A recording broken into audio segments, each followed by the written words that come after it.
I like to think of life something like a video game, except we don't get to pick our player or the stats because those are assigned to us at random. But just like life, you get to control your character. And if you explore the entire map, select all the items, and complete the side quests, then the game gets a lot easier. But I want you to remember that even if the game gets complicated or frustrating, we don't quit playing. We keep practicing because there's a ton of RNG involved. In life, you can't influence much because the game favors people who are born into elite clans with a lot of XP. The best that you can do is continue to unlock those special abilities, and the game of life will get a lot easier. Think of this video as a sort of gameplay walkthrough tutorial for your financial journey. So starting off with the first team level, level 13. Now you might be thinking, Huzaifa, I'm 13. I barely have $100. What can I do with that? Now the answer to that is whatever will give you the best return. Now, if you're thinking of taking the money and throwing it into something like the stock market, then I want you to understand that with $100 or even $1,000, the best that you can expect is a couple extra $100 in the next few months. But at worst, you can lose your entire investment, and that's just not worth the risk. So instead, put the money into your own character development by boosting your stats. But let's say you don't even have the money for that at 13. Life takes two currencies. The first one is money, and the second is time, something that you should have no shortage of at 13.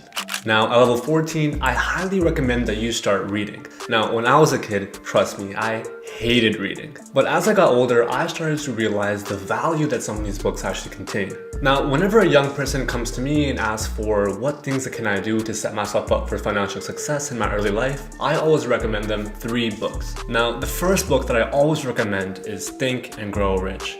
This book will change the way you look at finance and life, so please read this book. Now, the second book that I would recommend is How to Win Friends and Influence People. Now, ignore the cheesy title, it's actually a really good book and I would highly recommend it.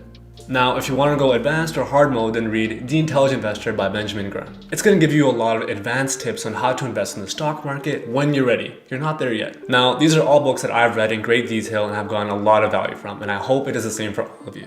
Now, levels 15 to 17 are when we begin to evolve. But don't mind the physical changes because they're all in preparation for level 18. But at these levels, you want to land yourself your first job. At level 16, I landed my first ever job as a lifeguard and swim instructor. It taught me that I could make money, but it also taught me the value of that money that I was making. True story, when I was in high school, I was scrolling through Instagram when I came across a car page. I saw this car, it was beautiful, it was some Mercedes and it was listed for around $50,000. I thought to myself at that moment, that doesn't seem too bad. But as soon as I got my first ever job, I realized that working part-time for like $18 an hour, I would quite literally never be able to afford something like that. Also, from 15 to 17, it's important that you go on as many side quests as possible. From sports to magic, or from photography to science, try everything. This will help you realize what your skills are in life, which are more cheesily known as your passions. So really think of levels 13 all the way up to 17 as levels to boost your stats and to invest in yourself, because that's where you're going to see the greatest return. And now we come to the most important part of this game, and that's level 18. This level will set you up for the rest of your life, so it's important to consider this not as a side quest, but more as your main storyline. Now, at level 18, the first thing you want to do is go ahead to your local bank and open a direct brokerage account. That will allow you to invest through that account, and you'll have more freedom on your investment decisions as well as your investment costs. It'll be a lot cheaper for you. Once that's all done, I want you to sit down and create a systematic investment plan for yourself. What that all essentially means is that you have a set amount of money which is leaving your account, whether it be on a weekly, a bi-weekly, or a monthly basis, which is consistent and will be allocated towards your investments. Look at how much you're making as well as your potential expenses, which shouldn't be too high considering you're 18, and decide how much you're comfortable with investing. The goal is to invest money that you're not going to need in the near future. Now, once you've opened your account and you've decided on the amount that you're willing to invest, trust me, you are going to be swamped with tons of investment options. But don't worry, because I've done all of the work for you. I would recommend investing into what is known as an index ETF and using this as a sort of savings account for yourself. The reason for that is because savings accounts have a very little 1% annual return. And due to inflation, you would quite literally be losing money while it's sitting in that savings account. With an index ETF, you can expect approximately 10%, 10 times more than a savings account would give you. So let your money work for you. Now, picking out individual stocks from an entire market can be extremely difficult and feel like picking a needle out of a haystack. An index ETF is an investment vehicle which spreads your investment across several different industries, which is a risk mitigation strategy. This is known as diversification. Now, let's say there was a new advancement in an industry like renewable energy, like wind and solar, for example. That would reduce the demand for things like oil. Now, let's say you were someone who had all of their money in oil stock. You would be in trouble. But let's say you took my advice and you invested in the index ETF. You can sleep at night comfortably knowing that all of your investments are safe. Now, the second thing on this list that you need ASAP, and something that I didn't get until later in life, which is a little embarrassing, is a credit card. Now, for the longest time in my life, I thought people who bought things using credit cards were irresponsible because they bought them on plastic and they didn't have the money for it. And man, oh man, was I wrong. The sooner you start, the sooner you get to build your credit score. What credit scores essentially do is allow other people to see how responsible you are borrowing other people's money.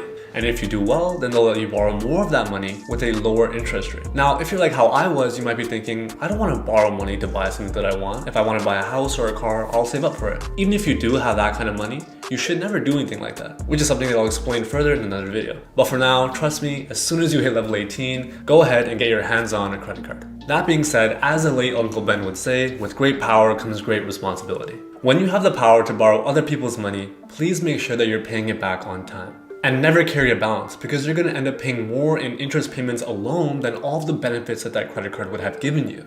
If you can do that, 35% of your credit score will be accounted for and you will be good. But if you happen to miss a payment for whatever reason, pick up your credit card, call the number on the back and ask for a forgiveness. Generally speaking, if it's your first missed payment, they'll work with you and you might be able to get that forgiven.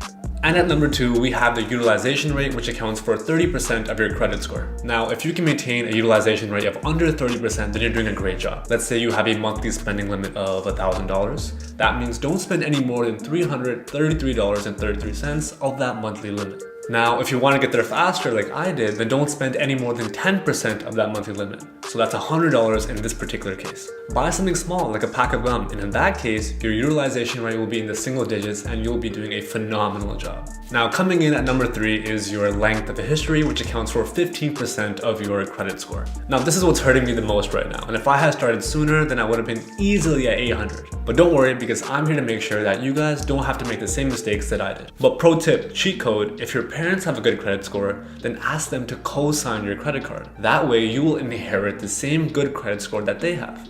If not, then use this video as a call to action to go and get your credit card made ASAP and start young. And lastly, aim to live below your means. Now, if you follow all the tips listed in this video, you might find yourself very financially successful in your early life. And as a result, you might fall into what is known as lifestyle inflation. This is essentially when you continue to increase your luxury expenses as your income increases, leaving you at the same point from where you started. Instead, build a plan for your money. How much will go into your investments, cost of living, and savings. And once all those expenses have been accounted for, then you can allocate some money into personal expenses. That being said, don't be scared to treat yourself from time to time. It's important to understand that this life is here for us to enjoy, so have fun. Now, if you made it this far and you're 18 years old, I want to congratulate you because you're far ahead of your peers and you've taken steps to your financial success. So keep up the good work, go out, level up your character, and enjoy your life because these levels go by fast. I hope you guys enjoyed the video. Leave a like, subscribe if you're not already. Thank you so much for watching, and I'll catch you guys next time.